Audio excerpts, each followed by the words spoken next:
মক্কা থেকে হিজরত করে যারা মদিনায় আসছে তাদের সকলের এই গোত্র আছে, লিডার আছে, শেল্টার দিবার, নিরাপত্তা দিবার মানুষ আছে মক্কায়, কিন্তু আমার পরিবারটা কি নিরাপত্তা দেওয়ার কেউ নাই। এই জন্য ভেবেছিলাম একটা চিঠি লিখলে হয়তো ওরা আমার পরিবারটার উপরে দয়া করতে পারে।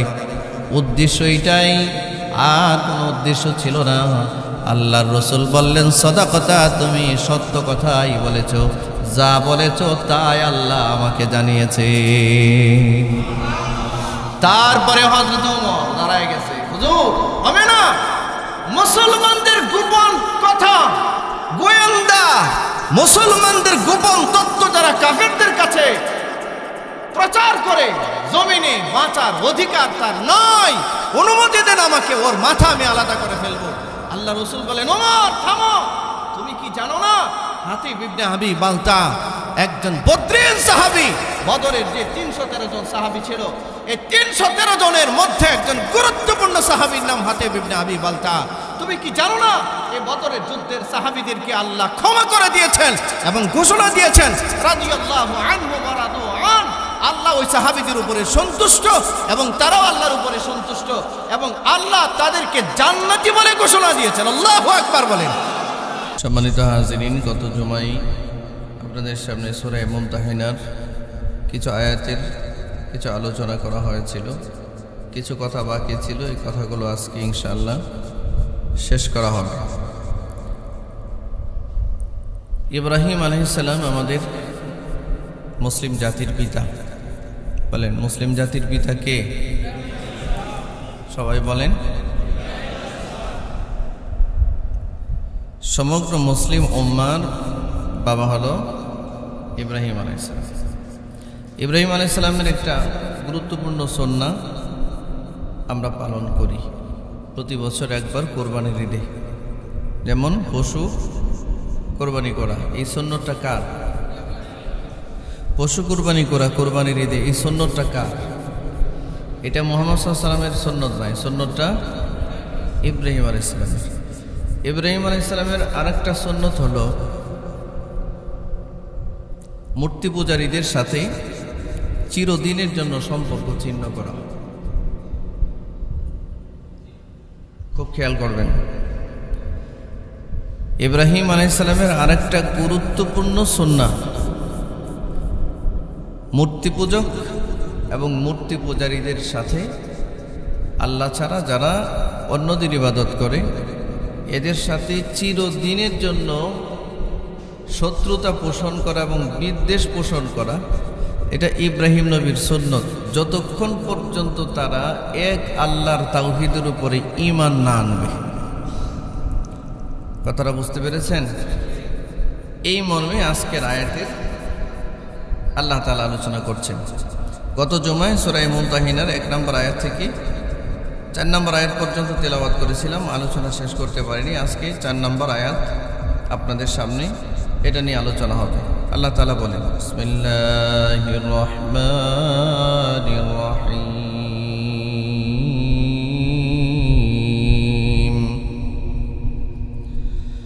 قد كانت لكم أسوة حسنة في إبراهيم والذين معه। আল্লাহ বলেন, قد অবশ্যই, কানাত আছে, লাকুম তোমাদের জন্য, উসওয়াতুন হাসানা উত্তম আদর্শ, ফি ইব্রাহিম ইব্রাহিম নবীর কাছে, ওয়াল্লাযীনা মাআ এবং তার দলবল যারা আছে, তার সাথী যারা আছে, তাদের কাছে তোমাদের জন্য রয়েছে উত্তম আদর্শ। আমাদেরকে আল্লাহ বলতেছে, ও ঈমানদাররা, তোমাদের জন্য ইব্রাহিম নবীর কাছে এবং তার সাথী যারা, ইব্রাহিম নবীর উম্মাহ যারা ছিলেন, যারা ইব্রাহিম নবীকে নবী হিসাবে মেনেছেন, এক আল্লাহর তাওহীদে বিশ্বাস করেছেন, তাদের কাছে এবং ইব্রাহিম নবীর কাছে তোমাদের জন্য আছে উত্তম একটা আদর্শ। কে বলেছেন? জোরে বলেন, কে বলেছেন? কি আদর্শ এটা? আল্লাহ বলেন, ইয়াকালু লিকাওমিহিম, ইজ মানে যখন, ক্বালু তারা বলল, ইব্রাহিম আলাইহিস সালাম এবং তার সাথীরা যখন, লিকাওমিহিম তার সম্প্রদায়ের লোকদেরকে বললেন, সম্প্রদায়ের লোকজন কারা যারা মূর্তি পূজা করত? কি পূজা করত? জোরে বলেন। ইব্রাহিম নবীর বংশধররা কি করত? জোরে বলেন। মূর্তি পূজা করত। এমনকি ওনার আব্বা নাম আজর, কি নাম? ওনার আব্বাও কি করতেন? পরিবারের সকল সদস্যরা মূর্তি পূজা করতেন। ওনার বংশের লোকজন সবাই মূর্তি পূজা করত। এমনকি উনি যে এলাকায় জন্মগ্রহণ করেছেন, যে ভাষাভাষী অন্তর্ভুক্ত ছিলেন, ওই অঞ্চলের সবাই মূর্তি পূজা করত। এবং ওই এলাকার যিনি প্রভাবশালী ছিলেন, বাদশাহ ছিলেন, রাষ্ট্রীয়ভাবে বছরে একদিন মূর্তি পূজার আয়োজন করতেন, বাধ্য করতেন তার এলাকার সব মানুষকে মূর্তি পূজা করার জন্য। এটা বাধ্য করতেন। ইব্রাহিম আলাইহিস সালাম তার সম্প্রদায়কে জানায়া দিলেন, ক্বালু লিকাওমিহিম ইন্না বুরাআউ মিনকুম। এটা তার সম্প্রদায়কে ইব্রাহিম নবী জানায়া বললেন, শোনো, ইন্না নিশ্চয়ই আমি এবং আমরা বুরাআউ শব্দের অর্থ হচ্ছে সম্পর্ক ছিন্ন করা। সম্পর্ক, জোরে বলেন, সম্পর্ক ছিন্ন করা। ইব্রাহিম নবী তার পরিবারের সদস্যদেরকে জানালেন, এমনকি তার সম্প্রদায়ের লোকজনকে জানালেন, ইন্না বুরাআউ মিনকুম, নিশ্চয়ই আমি এবং আমরা। আমরা বলতে আমি এবং আমার তাওহীদপন্থী সাথী যারা আছে, আমার উম্মত যারা আছে, আমরা সহ, বুরাআউ মিনকুম, তোমাদের কাছ থেকে সম্পর্ক ছিন্ন করলাম। তোমাদের কাছ থেকে বলতে কাদেরকে বোঝালেন? তার সম্প্রদায়ের লোকদেরকে। সম্প্রদায়ের লোকদেরকে, তোমরা যারা মূর্তি পূজা করো, আল্লাহর তাওহীদে বিশ্বাস করো না, তোমাদের থেকে আমি এবং আমার সাথীরা সম্পর্ক ছিন্ন করলাম। শুধু তাই নয়, ওয়া মিম্মা তা'বুদুনা মিন দুনিল্লাহ, আল্লাহ ছাড়া তোমরা যাদের ইবাদত করো, আজ থেকে আমরা তাদের সাথেও সম্পর্ক ছিন্ন করলাম। দুই জাতির সাথে আমরা সম্পর্ক ছিন্ন করলাম। খেয়াল করেন, শুনতেছেন? মনোযোগ আছে? দিকে মনোযোগ আছে? ইব্রাহিম আলাইহিস সালাম প্রথমে বললেন তার মাকে, বাবাকে, পরিবারের সদস্যদেরকে, কওমের লোকদেরকে, এলাকার লোকদেরকে বললেন, আমি তোমাদের থেকে সম্পর্ক ছিন্ন করলাম। তারা কিন্তু তার রক্তের সম্পর্কের মানুষ, ঠিক কিনা? জোরে বলেন। মার সাথে বাবার সাথে সম্পর্ক ছিন্ন করা যায় না। মার সাথে বাবার সাথে সম্পর্ক ছিন্ন করা যায় না। এটা মা বাবার সম্পর্ক, এটা সম্পর্ক ছিন্ন করার কোনো সম্পর্ক না।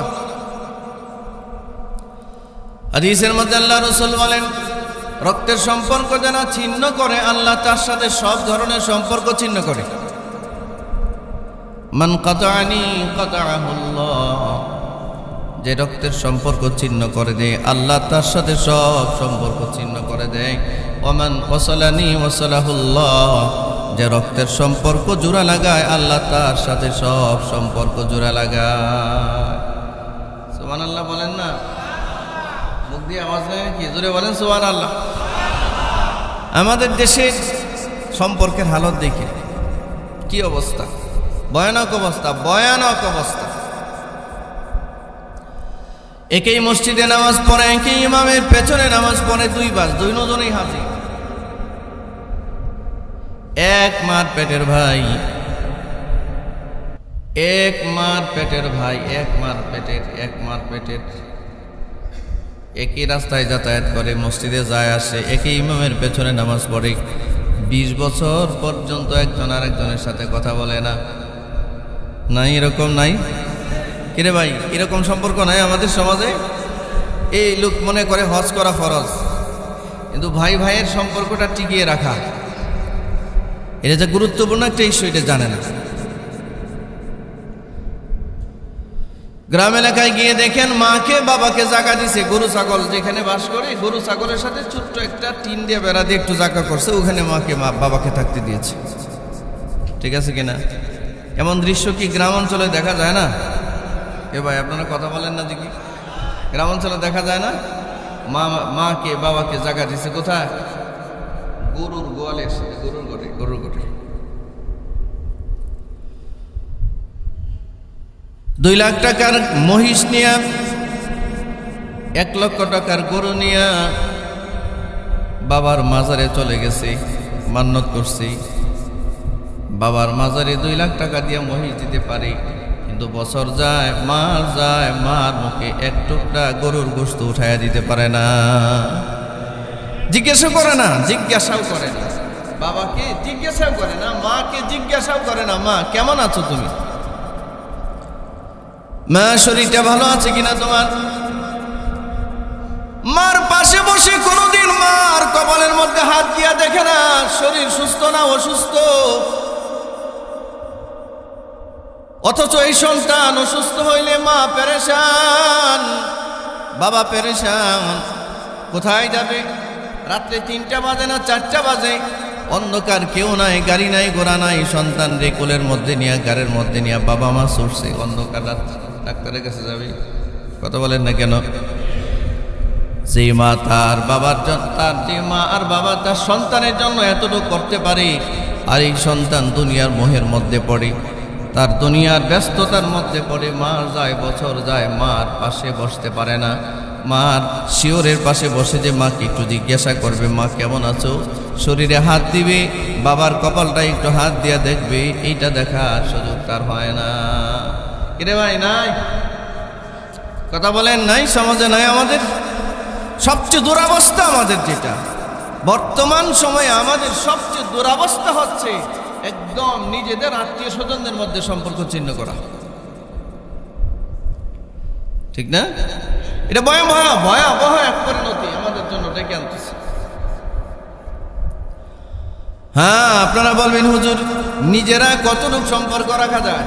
মাও দেখা যায় অনেক সময় সন্তানের উপরে জুলুম করে, বাবাও সন্তানের উপরে জুলুম করে, ভাই বেরাদেরও সন্তানের উপরে, ভাইদের উপরে জুলুম করে। মনে রাখবেন, যে দেয়, যে কিছু করে, তারই বদনাম বেশি। আপনারা কথা বলেন না কেন, মুখে কোনো আওয়াজ নাই নাকি? যারা দেখবেন দেয় বেশি, ভাইদের প্রতি সদয় বেশি, পরিবারের প্রতি সদয় বেশি, এদের সাথে পরিবারের সদস্যরা আবার শত্রুতাও করে বেশি। এটা বাস্তবতা। এই কারণে বন্ধ করে দিবেন আপনি? না, বন্ধ করেন না, দেন, দিতে থাকেন। আপনি যে দিচ্ছেন, দেখতেছেন কে? উম্মতের মধ্যে সবচেয়ে শ্রেষ্ঠ মহামানব, নবীর পরে উম্মতের মধ্যে সবচেয়ে মহামানব, আমলের দিক দিয়ে কোনোদিন তার দ্বারে কাছে যাওয়া যাবে না, এমন একজন ব্যক্তির নাম হযরত আবু বকর সিদ্দিক রাদিয়াল্লাহু তাআলা। হযরত আবু বকর নাম শুনছেন তো? আপনারা আমল করে কি হযরত আবু বকরের উপরে চলে যাবেন? হ্যাঁ, কথা বলেন না কেন? জোরে বলেন না, পারবেন? আমাদের দেশে তো অনেক পীরেরা বলে যে বেটা আমি কি পীর হয়েছি, তুই আমার কাছে মুরিদ হয়েছিস, আমি যদি তোরে জান্নাতেই নিতে না পারি তাহলে আমি পীর কিসের? মানে তার কনফিডেন্স দেখছেন, মানে সে টিকিট দিচ্ছে, কি দিচ্ছে?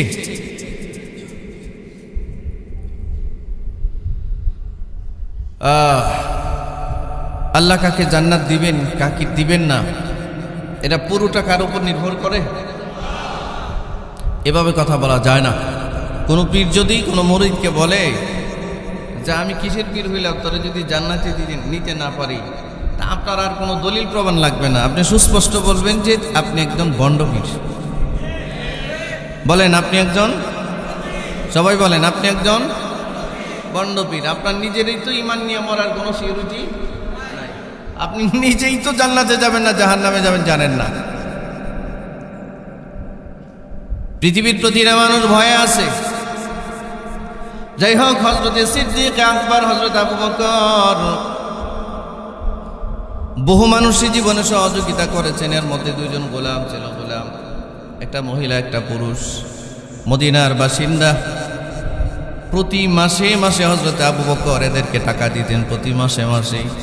আবু বকর টাকা না দিলে এদের চুলার মধ্যে আগুন জ্বলতো না। আবু বকর সাহায্য না করলে বাচ্চা কাচ্চা নিয়ে খাবার খেতে পারত না। অথচ হযরত আবু বকরের মেয়ে, নবীর স্ত্রী হযরত আয়েশা রাদিয়াল্লাহু তাআলা আনহা, সেই ইফকের ঘটনার পরে ইফকের একটা দুর্ঘটনা ঘটেছিল, একটা ভুল বোঝাবুঝি সৃষ্টি হয়েছিল। মদিনার মুনাফিকরা দুর্নাম রটিয়েছিল হযরত আয়েশা জিনায় লিপ্ত হয়েছে। নাউজুবিল্লাহ, জুড়ে বলেন নাউজুবিল্লাহ। এই ঘটনাটা ছড়ায় পড়ছে মদিনায়। নবীজির মন খারাপ, নবী জানেন না, আল্লাহ রাসূল আয়েশার সাথে কথা বলেন না যতক্ষণ পর্যন্ত আসমান থেকে আল্লাহর কাছ থেকে সরাসরি নির্দেশনা না আসবে। আল্লাহ রাসূল হযরত আয়েশারে বললেন, তুমি তোমার বাবার বাড়ি চলে যাও, আল্লাহর পক্ষ থেকে সলিউশন আসার আগ পর্যন্ত আমি আর তোমার সাথে থাকতে পারতেছি না। আল্লাহ রাসূল হযরত আয়েশারে পাঠিয়ে দিলেন হযরত আবু বকরের বাড়িতে। বিশ্বাস করেন, যে আবু বকর যে দুইটা লোকরে প্রতি মাসে টাকা দিয়া চালাইতো, গোটা মদিনার মধ্যে এই দুঃসংবাদটা মানুষের কানে কানে ছড়াইছে ওরা বেশি। ওরা নিজেরা গিয়া পুরা মদিনার প্রতিটা মানুষের কাছে বলছে, হ্যাঁ শুনছো, আবু বকরের মেয়ে এই জাতীয় কাজ করছে। কারা বলছে কে বললো এই সংবাদটা, কে পৌঁছাইছে বেশি? আপনারা কি আমার কথা বুঝেন না? উত্তর দেন না কেন? ঘুমাইতে আসেন শুক্রবারে, এখানে ঘুমাইতে আসেন, উত্তর দেন। এই সংবাদটা বেশি ছড়াইছে কে? যেই দুই ব্যক্তি হযরত আবু বকরের সাহায্য ছাড়া চলতে পারে না, তারা ছড়াইছে এটা বেশি। আল্লাহ আয়াত নাজিল করে হযরতে আয়েশার পবিত্রতার ঘোষণা দিলেন। নবীজি আয়েশাকে বাড়িতে নিয়ে আসলেন। লম্বা কথা, হযরত আবু বকর রাসূলের কাছে গেছেন, গিয়া বলেন, হুজুর, আমার সবচেয়ে বেশি কষ্ট দিয়েছে ওই দুইটা মানুষ, যেগুলোরে প্রতি মাসে আমি টাকা না দিলে সংসার চলে না। নিয়ত করেছি আজ থেকে আর এক পয়সাও এদেরকে দিব না। কে বলে? বলেন কে বলে? হযরত আবু বকর এই কথা বলে। রাসূল বলেন, কেন দিবেন না? বলে, জানেন না কেন দিব না? আমার মেয়ে এটা নির্দোষ, অথচ এরা গোটা মদিনায় সংবাদ পৌঁছেছে আমার মেয়ে দোষী। নবীজি মুস্কি হেসে বলেন, তাহলে তো আপনি আল্লাহর জন্য দিলেন না, যা দিতেন পারলে আরো বাড়াইয়া দিয়ে। বন্ধ করেন না, বন্ধ করেন না। আপনারে আল্লাহ জিতে দিছে আর তারে আল্লাহ বদনাম করতে দিছে। কর গিয়া কর, দেন, আপনি দেন। আপনার ভাই শত্রুতা করে, তাও দেন। কথা শুনে না, তাও দেন। বাবা মা আন্তরিক না, তাও দেন। আপনি তো দেওয়ার মালিক, দিতে দিয়েছেন কে? দিতে থাকেন। যে দেয় তারেও আল্লাহ দেখে, আর যে নিয়ে আপনার ক্ষতি করছে তাকেও আল্লাহ দেখে। দেনেওয়ালারে কখনো আল্লাহ পৃথিবীতে ঠেকায় না। জোরে বলেন, দেনেওয়ালাকে পৃথিবীতে কখনো আল্লাহ ঠেকায়। মুসলমান ভাইয়েরা আমার, এ কারণে বললাম, ভাই বেরাদার আত্মীয় স্বজনের সাথে কখনো রক্তের সম্পর্ক ছিন্ন করতে নাই। সম্পর্কটাকে বজায় রাখতে হয়। এই হযরত ইব্রাহিম নবীর সুন্নত এইটা। তোমরা যারা মূর্তি পূজা করো, মূর্তি পূজা আল্লাহকে ছাড়া যাকে পূজা করো তাদের সাথে, এবং আমার পরিবার পরিজন সম্প্রদায়ের লোকজন যারা আছে তোমাদের সাথে আমি সম্পর্ক ছিন্ন করলাম, ঘোষণা দিলেন ইব্রাহিম আলাইহিস সালাম। এটা ঘোষণা দিলেন। এরপরে বললেন, সব কাফারনা বিকুম, শুধু সম্পর্ক ছিন্ন করলাম না, উনি একটা ডিসিশন জানালেন। ইব্রাহিম আলাইহিস সালাম একটা ডিসিশনও জানালেন। ডিসিশন জানায় বললেন, কাফারনা বিকুম, আমি তোমাদেরকে অস্বীকার করতেছি, অস্বীকার করতেছি তোমাদেরকে, বিরোধিতা করতেছি তোমাদের। এরপরে বললেন, অবাদা, শুরু হলো। কি হলো? শুরু হলো অবাদা বাইনানা ওয়া বাইনাকুম, তোমাদের মাঝে আর আমাদের মাঝে শুরু হলো। কি শুরু হলো? আল আদাওয়া, শত্রুতা। আদাওয়াতি মানে কি? শত্রুতা। শুধু শত্রুতা নয়, আরেকটু বাড়ায় গিয়ে বলেন ওয়াল বাগদা, বিদ্বেষ। শত্রুতা এক জিনিস, বিদ্বেষ আরেক জিনিস। ইব্রাহিম আলাইহিস সালাম বললেন, এই তোমরা যারা মূর্তি পূজা করো, হতে পারো আমার মা, হতে পারে আমার বাবা, হতে পারে আমার পরিবারের সদস্য কেউ, হতে পারে আমার বংশধর কেউ, মনে রাখো আল্লাহকে ছাড়া তোমরা যারা মূর্তি পূজায় সম্পৃক্ত হয়েছ, তোমাদের সাথে আমার সব সম্পর্ক আজ থেকে আমি ছিন্ন করলাম, এবং তোমরা যাদের পূজা করো তাদের সাথে আমি ইব্রাহিমের সব সম্পর্ক ছিন্ন করলাম। আর শুধু ছিন্ন করলাম না, আমি ঘোষণা দিলাম আজ থেকে তোমাদের সাথে আমার শত্রুতা শুরু হলো। 2 নম্বর, শুধু শত্রুতা নয়, বিদ্বেষও শুরু হলো। শোনা যাচ্ছে কি বলে? ঘোষণা দিয়ে বললেন আজ থেকে তোমাদের সাথে আমার শত্রুতা এবং তোমাদের সাথে আমার বিদ্বেষ। কতদিনের শত্রুতা বিদ্বেষ? আল্লাহ বলেন আবাদান। ইব্রাহিম নবী জানাই দিলেন এটা চিরদিন চলবে। মূর্তি পূজারীর সাথে এবং মূর্তির পূজা যারা করে এদের সাথে, মূর্তির সাথে আমি ইব্রাহিমের সুন্নাহ হলো চিরদিনের জন্য আমি বিদ্বেষ আর শত্রুতা ঘোষণা দিলাম। তোমরা যারা ইব্রাহিম নবীর উম্মত দাবি করো, তোমরা যারা ইব্রাহিম নবীকে বাবা বলে দাবি করো, এই সমস্ত মানুষগুলো ইব্রাহিম নবীর সুন্নতটা, এই আদর্শটাকে ধরতে হবে। এই জন্য আল্লাহ বলেন কাদ কানাত লাকুম উসওয়াতুন হাসানাতুন ফি ইব্রাহিমা ওয়াল্লাযিনা মা'আহু। শোনো, অবশ্যই ইব্রাহিম নবী এবং তার সাথীদের কাছে তোমাদের জন্য উসওয়া আছে, উসওয়ায়ে হাসানা আছে, উত্তম আদর্শ। এই বিষয়ের উপরে যে ইব্রাহিম নবী যে সিদ্ধান্তটা নিয়েছিলেন, যারা মূর্তি পূজা করে এবং যারা মূর্তি পূজার সাথে সম্পৃক্ততা রাখে, বিশেষ করে মূর্তি পূজারী এবং মূর্তি, এই দুজনের সাথে ইব্রাহিম নবী এবং তার সাথীরা চিরকালের বিদ্বেষ আর শত্রুতা পোষণ করার ঘোষণা দিয়েছে। আল্লাহ বলেন ইব্রাহিম নবীর এই সিদ্ধান্তটা আমার কাছে খুব পছন্দ হয়। আল্লাহু আকবার। এই জন্য এই উম্মতে মুহাম্মাদীকে আল্লাহ ইনস্ট্রাকশন দিয়ে বলেন তাহলে তোমরা ইব্রাহিম নবীর ওই সুন্নতটা গ্রহণ করতে পারো। বোঝা গেল আল্লাহ আমাদেরকে উদ্বুদ্ধ করছেন। দিনে নেতারা দেখলাম সংবাদ, সে মূর্তি পূজায় গেছে তার দলবল নিয়ে, সে ইসলামিক এক দলের নেতা মূর্তি পূজায় গিয়ে সে বলতেছে আল্লাহ শুকরিয়া আদায় করতেছে যে আল্লাহ আমার এখানে আসার তৌফিক দিয়েছে। আপনারা যে নাউজুবিল্লাহ আসতে বললেন, ভাই আপনারা মনে কথা বুঝেন না। সে কি বলল? বলতেছে আমি আল্লাহ শুকরিয়া আদায় করছি যে আল্লাহ আমাকে এই মূর্তির পূজা মণ্ডপে আসার তৌফিক দিয়েছে। সে নাকি দিন কায়েম করবে, সে ইসলামিক শাসন কায়েম করবে। বলেন এ বন্ড, মুখ খুলে সবাই বলেন এ বন্ড। এ যেই দল করে, দল এটার প্রতিবাদ না করবার কারণে, এর বহিষ্কার না করবার কারণে দলটাও বন্ধ। ঠিক কিনা জোরে বলেন? এটা মনস্তাত্ত্বিক ভাবে শিরিক করছে। সে মুশরিকের সামনে, মূর্তি পূজার সামনে গিয়া বলছে আমি শুকরিয়া আদায় করি আমি এখানে আসতে পারছি। আরেকজন তো আরেকটু বাড়াইয়া মূর্তিদের যে আছে কি বলে, মূর্তি পূজায় যে ওদের ঠাকুর মাকুররা কি বলে না মন্ত্র, এ মন্ত্রই পড়া শুরু করছে।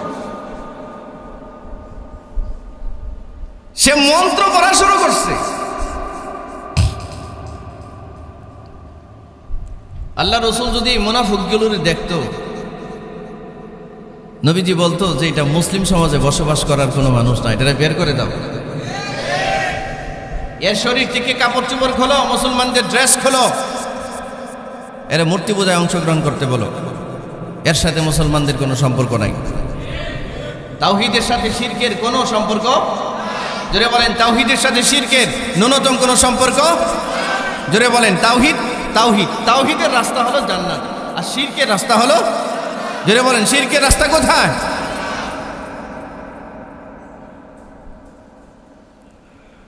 আমাদের কি ক্ষমতা মুখ্য না ঈমান বাঁচানোটা মুখ্য? ক্ষমতা জরুরি না ঈমান বাঁচানো জরুরি? ঈমান বাঁচানো জরুরি। ঈমান। এই মূর্খ কিভাবে নেতা হয়? দাড়ি টুপি লাগিয়ে ইসলামিক দলের পরিচয় দিয়ে হিন্দুদের মন্দিরে গিয়ে শুকরিয়া আদায় করা যে আল্লাহ আমাকে এখানে আসার তৌফিক দিয়েছেন, আলহামদুলিল্লাহ। তারপরে হিন্দুদের মূর্তি পূজায় মন্ত্র পাঠ করা, এটা ইসলামের সাথে বিরোধিতা করা। ঠিক কিনা জোরে বলেন? এটা কোরআনের সাথে বিরোধিতা করা। এটা আল্লাহর সাথে বিরোধিতা করা, নবীর সাথে বিরোধিতা করা। এদের তো উচিত, ওই এলাকার মুসলমানদের উচিত এরে পিটি এলাকা ছাড়া করা। এখনো মুসলমানদের নেতা হতে পারে না, ঠিক কিনা ধরে বলেন? এখনো মুসলমানের নেতা নয়। আপনারা মনে রাগ টাগ করেন এই কথাগুলো বলার কারণে? রাগ করেন?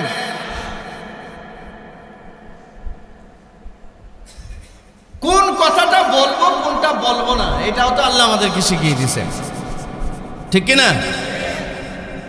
স্বপ্ন দেখতেছে মাত্র 8% মূর্তি পূজারীদের ভোটে ক্ষমতায় চলে যাবে।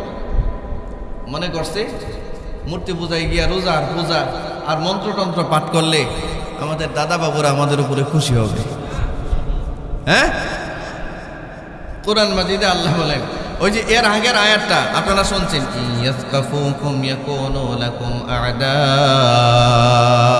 শোনো, এরা যদি কোনোদিন তোমাদের উপরে ক্ষমতা লাভ করতে পারে, এই মূর্তি পূজারীরা, এই মুশরিকরা, এই বেদিনরা কোনোদিন যদি তোমাদের উপরে ক্ষমতা লাভ করতে পারে, হবেটা কি জানো? আদা, এরা শত্রুতা করবে তোমাদের সাথে। ওয়ায়াবসুতু ইলাইকুম আইদিয়াহুম ওয়া আলসিনাতাহুম বিসসু, এদের হাত দ্বারা এদের মুখ দ্বারা যে পরিমাণ কষ্ট তোমাদেরকে দেওয়া যায়, সর্বোচ্চ কষ্টই তোমাদেরকে তারা দিবে। আমাদের দেশে যে হিন্দুগুলোরে দেখবেন সোজা হইয়া চলে, এরা এমনি সোজা হইয়া চলে না, এরা বাধ্য হইয়া সোজা হইয়া চলে। এই দেশের যদি জনসংখ্যায় ওরা হতো 90%, আপনারা আগুন দিয়া পুরাই লাইতো, ওরা আমারে আগুন দিয়া পুরাই লাইতো। এখন হইতে চায় আমাদেরকে আগুন দিয়া পুরাই লাইতে। ও দেখেন না খতিব মহিবুল্লাহ, লোকটার ঘটনাটা নিয়ে একটা ধূম্রজাল সৃষ্টি করেছে এই সমাজের মধ্যে, ঠিক কিনা ধরে বলেন? রাষ্ট্রের মধ্যে একটা ধূম্রজাল, কি অবস্থা করেছে, কি পরিণতি করেছে। জাদু করে, এই করে, সেই করে। আপনারা জানেন না, আমরা কিন্তু শত্রুদের টার্গেটে, শত্রুদের টার্গেটে আপনারা না, শত্রুদের টার্গেটে এই মূর্তি পূজার বিরুদ্ধে, মূর্তি পূজারীদের বিরুদ্ধে কথা বলা, এটা কিন্তু রিস্ক, 100% রিস্ক। এরা গুপ্ত হত্যায় বিশ্বাস করে, এরা যারা যারা হত্যা করে, ঠিক কিনা জুড়ে বলেন? এটা রিস্ক নিয়ে আমরা কথা বলি, টার্গেট আমরা কোন সময় কি করে না করে, কিন্তু আমরা এগুলোর পরোয়া করি না। আমরা এমন একটা দিন মানি, এমন একটা দিন আমরা পালন করি, আর এমন একটা বিশ্বাস আর আকীদা আমাদের ভিতরে। এই সত্য পথে চলতে গিয়ে যদি আমার জীবন চলে যায়, আমার মতো সৌভাগ্যবান পৃথিবীতে আর দ্বিতীয়টা কেউ নেই। জীবন মানে কি? মরণ। জীবন মানে মরণ। আর এই মরণটা যদি হয় আল্লাহর রাস্তায়, এর মতো খুশনসিব মরণ পৃথিবীতে আর হতে পারে না, ঠিক নয় কি মুসলমান ভাইয়েরা আমার? তাহলে এই আয়াতগুলো কেন নাযিল হলো? এটার একটা শানে নজুল আছে, শানে নজুলটা বলে আজকের খুতবা শেষ। আপনারা জানেন নবীজি মক্কায় ছিলেন 13 বছর। কত বছর? মক্কা থেকে নির্যাতন করে, নিপীড়ন করে, অত্যাচার করে মক্কা থেকে নবীকে এবং সাহাবীদেরকে বের করেছিল মক্কার মূর্তি পূজারীরা। মক্কার মূর্তি পূজারীরা ইখরিজুনা রাসূলা ওয়া ইয়াকুম, আল্লাহ বলেছেন তোমরা তাদের সাথে সম্পর্কের হাত প্রসারিত করতে চাও যারা আমার নবীকে মক্কা থেকে বের করে দিয়েছে এবং তোমাদেরকেও মক্কা থেকে বের করে দিয়েছে। এরকম দুশমনের সাথে তোমরা বন্ধুত্বের হাত বাড়াতে চাও। আল্লাহ আশ্চর্য। এই আয়াত শানে-নুজুল, আয়াতের শানে-নুজুল হলো মক্কা থেকে হিজরত করে নবীজি মদিনায় গেলেন, এর মাঝখানে বদরের যুদ্ধ সংগঠিত হলো এবং এর মাঝখানে মক্কার কাফেরদের সাথে নবীজির একটা শান্তি চুক্তি হয়েছিল। এটাকে হুদাইবিয়ার সন্ধি বলা হয়। হুদাইবিয়ার সন্ধি। কোন সন্ধি? আপনারা ঘুমাইতেছেন? হ্যাঁ, ঘুমাচ্ছেন? কোন সন্ধি? হুদাইবিয়ার সন্ধি। এটা আপনারা জানেন না? হুদাইবিয়ার সন্ধি, হুদাইবিয়ার সন্ধির যতগুলো ধারা ছিল, এর সবগুলো ধারা মুসলমানদের বিরুদ্ধে ছিল, সব কাফেরদের পক্ষে ছিল। এই জন্য হযরত উমর বলছিলেন যে হুজুর আপনি এটার মধ্যে সাইন করেন না। রাসূল জোর করে সাইন করছিলেন না, এটার মধ্যেই কল্যাণ আছে। এই হুদাইবিয়ার সন্ধিটা লঙ্ঘন করেছিল মক্কার কাফেররা। কারা? ইহুদি আর মুশরিক, এই দুই শ্রেণী বিশ্বাসঘাতক পৃথিবীতে সবচেয়ে বেশি। এরা কোনোদিন ওয়াদা দিয়া ওয়াদা রাখে, এরা কথা দিয়া কথা রাখে না। এরা স্রষ্টার সাথেই কথা দিয়ে কথা রাখে না। স্রষ্টার সাথে কথা দিয়েছিল কি? আপনি আমাদের রব। জোরে বলেন। কাদের সামনে কথা বলি ভাই? আপনার উত্তর দেন না কেন? জোরে বলেন। আমরা বলছিলাম না, আল্লাহ প্রশ্ন করেছিলেন আলাস্তু বিরব্বিকুম, আমি কি তোমাদের রব নই? সবাই বলেছিলাম ক্বালু বালা, হ্যাঁ আল্লাহ আপনি তো আমাদের রব। এই কথা তো সবাই বলছিল। এটা হিন্দুরা বলছিল, বৌদ্ধ, খ্রিস্টান, মুসলিম, অমুসলিম সবাই বলেছিল। যারা তাদের রবের সাথে প্রতিশ্রুতি রাখে নাই, তারা বুঝি আপনার সাথে প্রতিশ্রুতি রাখবে। বুকার স্বর্গে বাস করা, এটা ঠিক কিনা? জোরে বলেন। আল্লাহর নবী হিজরত করে মদিনায় গেলেন। সাহাবীরা মদিনায় আসলেন। মদিনায় নবীজি একটা ইসলামিক স্টেট কায়েম করলেন। একদিন হঠাৎ করে মক্কা থেকে একজন গায়িকা গান গাইতো, একটা মহিলা, ওই যে আমাদের দেশে ফাইটা যায় সিরা যায় যে গান গাইতো, চেনেন না? উনি তো আবার বুখারী শরীফের হাফেজও। তিরমিজি, সিহাসির, তার যত কিতাব আছে সব মুখস্থ। মাশাআল্লাহ। আমাদের শেখ হাসিনার যে সংসদটা ছিল, খুব আজীব একটা সংসদ। এখানে মুহাদ্দিস, মুফাসসির, কোরআন তেলাওয়াতকারী সবাই ছিল, ঠিক না? একটা মেগা প্রজেক্ট। পদ্মা সেতু উদ্বোধনের সময় এক ফাসিক, কিচ্ছু জানে না কোরআন মাজিদের, পরে দিয়েছে কোরআন তেলাওয়াত করতে। অথচ বিশ্বের মানচিত্রে কোরআন তেলাওয়াতে এবং হেফজে সারা পৃথিবীতে নাম্বার 1, 1 নাম্বার বাংলাদেশ ধারাবাহিকভাবে হয়ে আসতেছে প্রতি বছর। বিশ্বমানের হাফেজরা আমাদের দেশে হাজার হাজার, ঠিক কিনা? ধরে বলে একজন হাফেজ, একজন কারি খুঁজে পেল না। আমাদের দেশে হাফেজ তাকরিম ছিল, হাফেজ জাকারিয়া ছিল, হাফেজ নাজমুস সাকিব ছিল, বিশ্বমানের কারি আহমদ বিন ইউসুফ আল আজহারি, যার মাধ্যমে সারা পৃথিবীতে বাংলাদেশের নাম মানুষ চিনে। প্রতিটা রাজপ্রাসাদে যার তেলাওয়াত চলে, এমন একজন কারিকে পদ্মা সেতু উদ্বোধনের সময় দাওয়াত দিতে পারলো না, যার বিসমিল্লাহর বার মধ্যেই ভুল। এরকম নরাধম দিয়া পদ্মা সেতুর কোরআন তেলাওয়াত করেছিল, ঠিক না? মুসলমান ভাইয়েরা আমার, জালিমদের এই কথাগুলো, এই কাজগুলো দেখছে কে? আলাম ইয়ালাম বিআন্নাল্লাহ ইয়ারা। আল্লাহ বলেন, জালিমরা যখন জুলুম করে, তারা কি জানে না আমি আল্লাহ এদেরকে দেখতেছি, আমি সব দেখতেছি, সব। জালিমদেরকে দেখে কে? যদি বলেন কে দেখে? এরকম ফাইটা যায় সিরাজার মতো একজন গায়িকা ছিল মক্কায়। আমাদের দেশে আল্লামা সাঈদের মতো মানুষ, লোকটাকে বিচারিক হত্যা করা হয়েছে, নিরীহ বহু মানুষকে হত্যা করা হয়েছে, ঠিক কি? নজরে বলে শাইখুল হাদিস ইবনে শাইখুল হাদিস আল্লামা মামুনুল হক সাহেবের মতো একজন শাইখুল হাদিস, যার পরিবারে 300-র উপরে হাফেজ কোরআন আছে, যার বংশধারা, তার হাতে হাত করা। আর আউল বাউল ফাউল এরা হয়েছে সংসদ সদস্য। সব দেখেছেন কে? এই জন্য আল্লাহ এমন এক সত্তা, কোন জালিমকে কোনদিন আল্লাহ ছাড়ে নাই। নমরুদকে আল্লাহ, ফেরাউনকে, সাদ্দাতকে, আগামীতেও যারা নমরুদ আর ফেরাউনের ভূমিকায় বাংলাদেশে আসতে চাবে, এদেরকে ছাড়া হবে, ঠিক কিনা? জোরে বলেন। এদের সাথেও কোনো কম্প্রোমাইজ হবে না, মুসলমানদেরও হবে না, আল্লাহ তো হবে। সম্মানিত ভাইয়েরা আমার, ওই গায়িকা মক্কা থেকে মদিনায় গেছে, রসুলের সাথে গিয়ে সাক্ষাৎ করছে। তো নবীজি তাদের জিজ্ঞাসা করলেন, কি ব্যাপার, তুমি যে মদিনায় ইসলাম গ্রহণ করার জন্য এসেছো? বলে না। হিজরত করে এসেছো? একবারে চলে এসেছো? বলে না। কেন এসেছো? এবার দেখেন গায়িকা কি বলে। সে বলে, মোহাম্মদ, আপনি তো জানেন আমার একমাত্র পেশা হচ্ছে গান গাওয়া। কি গাওয়া? গান গাওয়া ছিল আমার প্রফেশন, একমাত্র পেশা। মক্কায় গান গাইতাম। তা আমার গানের শ্রোতা ছিল আপনার বংশের মানুষ যারা, তারা এবং মক্কার লিডাররা, আপনার বংশের লোকজন আমার গান শুনত।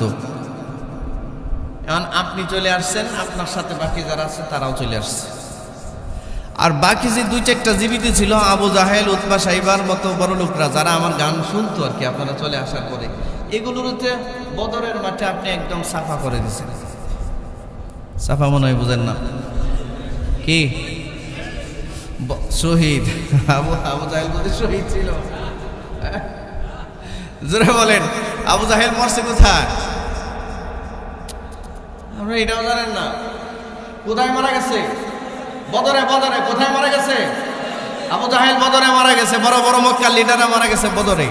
তো এই গায়িকা রসুলকে বলছে, হুজুর বাকি যে কটা আমার গান শুনতো এগুলোর তো মক্কায় আপনি শেষ করে দিয়েছেন, এখন আর আমার গান শোনার কেউ নাই, না খেয়ে থাকা লাগে দিনের পর দিন, আমি এখন বিজ্ঞানী চাইছি আমার সাহায্য দেন। মনে রাখবেন, হারাম পথে যারা উপার্জন করে, হারাম পথে হয়তো কোটি টাকার মালিক হতে পারে, মরার আগে নিঃস্ব হয়ে যায়, সাহায্য নিয়ে চলতে হয়। ইয়ান্দ্র কিশোর নামে এক শিল্পী ছিল বাংলাদেশে, মারা গেছে। রাষ্ট্রের সাহায্য নেয় নাই। আপনাদের সাবিনে ইয়াসমিন নামে শিল্পী ছিল, ক্যান্সার হয়েছিল, রাষ্ট্রের সাহায্য নেয় নাই। গান গায়ে এরা কি পরিমাণ গান গাইছে, এদের টাকা গেল কো? কথা বলেন না কেন? নিশ্চয় হয়। ও আমার ভাইরা, আপনার কি বলবো, এই গায়িকা গিয়ে রসুলকে বলছেন, হুজুর সাহায্যের জন্য আসছি, এখন আর আমার গান টান কেউ শোনে না। আপনাদের আবার প্রশ্ন থাকতে পারে, হুজুর আপনি এন্দ্র কিশোর আসাবেনই আসবেন, এর নাম জানেন কেমনে? এটা আবার মনে আসতে পারে। এটা আমার এই মাদ্রাসার লাইফের হিস্টোরিটা। স্কুলে পড়ছি, তো স্কুলে পড়ার সময় গান টান শুনছি না। আপনারা শোনেন না? সবাই মনে হয় ফেরেশতা এখানে, আপনারা শোনেন না মনে হয়, গান শুনছেন না? হ্যাঁ, ওই সময়ের আমল আর কি, এটা এখনের আমল। এটা আবার প্রশ্ন থাকতে পারে, এই জন্য এটা ভেঙে দিলাম আর কি। তো রসুলের কাছে বলেন, হুজুর আমার কিছু দেন, আমি না খেয়ে মরতেছি, আমার গান এখন আর কেউ শুনে না। তো নবীজি কুরাইশ বংশের লোকদেরকে ডেকে বললেন, মদিনায় এইটা তো এ তোমাদের সামনে গান গাইতো, তোমরা তো এর গান শুনতা, এখন তো না খেয়ে মরে। এক কাজ করো, তোমাদের কাছে যা যা আছে খাবার টাবার বা কিছু সাহায্য থাকলে তাকে দিয়ে দাও। তো সাহাবীরা মিলে শুকনা খেজুর, রুটি মুটি, নগদ কিছু টাকা, কাপড় চোপড় এগুলো দিছে। বোঝা গেল কি, কোনো গায়িকা নায়িকা অমুসলিম যে কোনো মানুষ as a humanity, as a human being যদি কেউ হয়, মানুষ, শত্রুতা হচ্ছে আকীদার শত্রুতা, বিশ্বাসের শত্রুতা। হিন্দুদের সাথে, মূর্তি পূজারীদের সাথে আমাদের শত্রুতা কিসের? বিশ্বাসের শত্রুতা। ঠিক কিনা ধরে বলেন? এটা বিশ্বাসের শত্রুতা, এটা ব্যবসায়িক শত্রুতা নয়, এটা ব্যক্তিগত শত্রুতা নয়, এটা বিশ্বাসের শত্রুতা। কারণ ওরা আমার আল্লাহকে বাদ দিয়ে মূর্তি পূজা করে, তার বিশ্বাসের সাথে আমার কোনো মিল, কিন্তু সে আমাদের সমাজে বাস করবে, তাকে মারার কোনো অধিকার আমার, তার ব্যবসা দখল করার কোনো অধিকার আমাদের না, এই অনুমতি আমাদেরকে দেয় না। আমাদের প্রতিবেশী যদি হয় কোনো মূর্তি পূজারী, হয় যদি কোনো বৌদ্ধ, হয় যদি হয় কোনো খ্রিস্টান, হয় যদি হয় গায়িকা নায়িকা, চরিত্রহীনা মানুষ, আর দুর্ভিক্ষে অথবা ক্ষুধার্ত অবস্থায় মারা যায়, আপনি যদি সক্ষম হন, অর্থনীতি আপনার যদি স্টাবলিশ থাকে, আপনার উচিত তাকে সাহায্য করা। তার পাপের পরিমাণ কত বড় এটা আপনার দেখা জরুরি নয়। এজন্য আল্লাহ রসুল নির্দেশ দিলেন, এই গায়িকারে তোমরা যা পারো সহযোগিতা করো। সাহাবীরা যা পেরেছেন সহযোগিতা করছেন। এই সুযোগে একজন সাহাবী, নাম হচ্ছে হাতিব ইবনে আবি বালতা রাদিয়াল্লাহু তাআলা আনহু, উনি, ওনার মূল বাড়ি হচ্ছে ইয়ামানে। মূল বাড়ি কোথায়? জোরে বলেন কোথায়? ইয়ামান। ইয়ামান থেকে তিনি হিজরত করে চলে গিয়েছিলেন মদিনায়, মক্কায়। মক্কায় উনি ওনার পরিবার পরিজন নিয়ে বাস করতেন। মক্কায় ওনার গোত্রের কেউ ছিল না, বংশেরই কেউ ছিল না, মূল বাড়ি হচ্ছে ইয়ামান। উনি চলে গেছিলেন মক্কায়। তো রসুলের কাছে হাত রেখে কালিমা পড়ে মুসলমান হয়ে গেছে। তো নবীও যেমন হিজরত করে মদিনায় চলে এসেছেন, এই সাহাবী হিজরত করে মদিনায় চলে এসেছেন, কিন্তু মক্কায় যে তার পরিবারটা রয়ে গেছে, এই পরিবারের কেউ আর মদিনায় আসে নাই। তাদের সাথে মক্কার কাফেররা অত্যন্ত নির্মম আচরণ করত। হযরতে হাতিব ইবনে আবি বালতার চিন্তা ছিল, আমি মক্কার কাফেরদের নামে একটা চিঠি লিখবো। চিঠি, ওই চিঠির মধ্যে নবীজি একদিন সাহাবীদেরকে ডেকে বললেন, শোনো, মক্কার কাফেররা যখন হুদায়বিয়ার সন্ধি লঙ্ঘন করেছে, তোমরা গোপনে শক্তি অর্জন করো, আমরা মক্কা বিজয় করব, মক্কা বিজয় করব। আমরা তো উমরা না করে চলে আসছিলাম, এবার আমরা মক্কায় বিজয় করব। তোমরা প্রস্তুতি নিতে থাকো, গোপনে গোপনে প্রস্তুতি নিতে থাকো। এই কথাটা বললেন কাদেরকে? সাহাবীদেরকে। কে বললেন? মুহাম্মদ সাল্লাল্লাহু আলাইহি সাল্লাম। এই কথা যেন বাইরে আর না যায়, এটা নবীজি জানাই দিলেন। এখানে হযরত হাতিব ইবনে আবি বালতা আছে, তো তিনি একটা চিঠি লিখলেন। চিঠিতে লিখলেন, ও মক্কার নেতারা, তোমরা এখন যারা জীবিত আছো, তোমরা কি জানো মুহাম্মদ সাল্লাল্লাহু আলাইহি সাল্লাম মক্কা বিজয়ের প্ল্যান করেছেন, যে কোনো সময় তোমাদের উপরে আক্রমণ হবে। এই মর্মে একটা চিঠি লিখে এই গায়িকা মহিলাটার কাছে দিছে, দিয়া বলল, তুমি এই চিঠিটা মক্কার লিডারদের কাছে নিয়ে পৌঁছায় দিবা। হাতিব ইবনে আবি বালতার মূলত সিদ্ধান্ত ছিল, এই চিঠিটা যদি মক্কার কাফেররা পায় আর বার্তা প্রেরক হিসেবে হাতিব ইবনে আবি বালতার নামটা তারা দেখতে পায়, এতটুকু সহানুভূতির কারণে তার যে পরিবার পরিজন ছেলে মেয়ে মক্কায় আছে, তাদের প্রতি হয়তো মক্কার কাফেররা অত্যাচারটা একটু কমাতে পারে। উদ্দেশ্য ছিল এটাই। আর বাকি সাহাবীরা, যেমন হযরত আবু বকর, হযরত ওমর সহ বাকি সাহাবীরা যারা মক্কা থেকে হিজরত করে মদিনায় গিয়েছেন, তাদের মূল আবাসস্থলটাই ছিল মক্কা। তাদের জ্ঞাতি গোষ্ঠী আত্মীয় স্বজন সবাই ছিল মক্কায়। তারা একজন দুইজন তিনজন চারজন হয়তো গিয়েছে, বাকিরা ছিল, কিন্তু তাদেরকে শেল্টার দেবার জন্য তাদের বংশের বহু মানুষ ছিল। এটা হাতিব ইবনে আবি বালতার পরিবারকে শেল্টার দেবার মতো কোনো আত্মীয় স্বজন মক্কায় ছিল না। এই জন্য হাতিব ইবনে আবি বালতা মক্কার কাফেররা যেন তার পরিবারের উপরে অকথ্য নির্যাতন না করে, এই জন্য সহানুভূতি দেখায়া এই চিঠিটা লিখে পাঠাইছে যে মুহাম্মদ সাল্লাল্লাহু আলাইহি সাল্লাম গোপনে কিন্তু মক্কা অভিযানের প্ল্যান নিয়েছে, তোমরা সতর্ক থাকো। এই চিঠিটা লিখে এই গায়িকার কাছে দিছে। কার কাছে দিছে? গায়িকা চিঠি নিয়ে রওনা দিছে। সাথে সাথে আল্লাহ তাআলা জিবরিলকে পাঠাইয়া সূরা মুমতাহিনা নাজিল করে এই ঘটনাটার বর্ণনা দিলেন। আল্লাহ রাসূল সাল্লাল্লাহু আলাইহি সাল্লাম হযরত আলীকে ডাকলেন, হযরত মিকদাদকে ডাকলেন, হযরত আবু মুরসাদ রাদিয়াল্লাহু তাআলা আনহুকে ডাকলেন। একে আল্লাহ রাসূল বললেন, আলী, রওজায়ে খাক নামক এলাকায় একটা মহিলা মদিনা থেকে মক্কার দিকে যাচ্ছে। ওই মহিলাটার কাছে একটা গোপন চিঠি আছে, গোপন চিঠি। এই মহিলার কাছ থেকে গোপন চিঠিটা নিয়ে আসো। নবীজি জানাইলেন। কাদেরকে ডেকে বললেন? হযরত আলীকে, হযরত মিকদাদ এবং হযরত আবু মুরসাদকে বললেন। সাথে সাথে ঘোড়া নিয়ে হযরত আলী আর এই বাকি দুজন সাহাবী দৌড়ে গেলেন। নবীজি যে স্থানের কথা বললেন, রওজায়ে খাক, ঠিক ওই জায়গায় গিয়া এই মহিলারে পাইলেন। কোন মহিলা? মাশাআল্লাহ, আপনারা বুঝছেন, ধন্যবাদ, থ্যাংক ইউ, জাযাকাল্লাহ। কোন মহিলাটা? গায়িকা। পাইছেন? পেয়ে বললেন, তোমার কাছে একটা চিঠি আছে, চিঠিটা দাও। গায়িকা তো স্বভাব ছাড়তে পারে না, না না না, আমার কাছে কোনো চিঠি নাই, আমার কাছে কোনো চিঠি নাই। এমন ধমক দিছে সাহাবীদেরকে, ভয় পেয়ে গেছে। হযরত আলী আসাদুল্লাহিল গালিব, হযরত আলী বললেন, মুহাম্মদুর রাসূলুল্লাহ বলছে তোমার কাছে চিঠি আছে, দিবা না উলঙ্গ করব? নবী বলছেন, যার জীবনে কোনোদিন মিথ্যা কথা বলেন নাই, চিঠি দিবা না বিবস্ত্র করব? এই পাল্টা ধমক দিয়েছে। এবার মহিলা ভয় পেয়ে গেছে।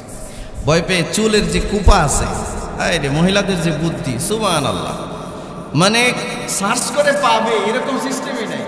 চুলের কুপার মধ্যে লুকাইছে, এই চুলের কুপা থেকে চিঠি বের করে আলী দিয়েছে। এই চিঠি নিয়ে হযরত আলী ফেরত আসছে মক্কায়, মদিনায়। সব সাহাবীরা মসজিদে নববীতে বসে।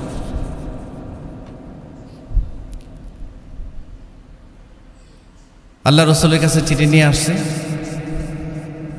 চিঠি আসার সাথে সাথে হযরত ওমর, আপনারা বলেন হযরত ওমর নরম মানুষ তো না, না গরম? সাথে সাথে বলেন, ইয়া রাসূলুল্লাহ, আমাকে পারমিশন দেন, এই বিশ্বাসঘাতক নেমক হারাম মুসলমানদের গোপন তথ্য কাফেরদের কাছে পৌঁছাবার কারণে আমি তার দেহ থেকে তার মাথাকে বিচ্ছিন্ন করে দেব, আপনি অনুমতি দেন।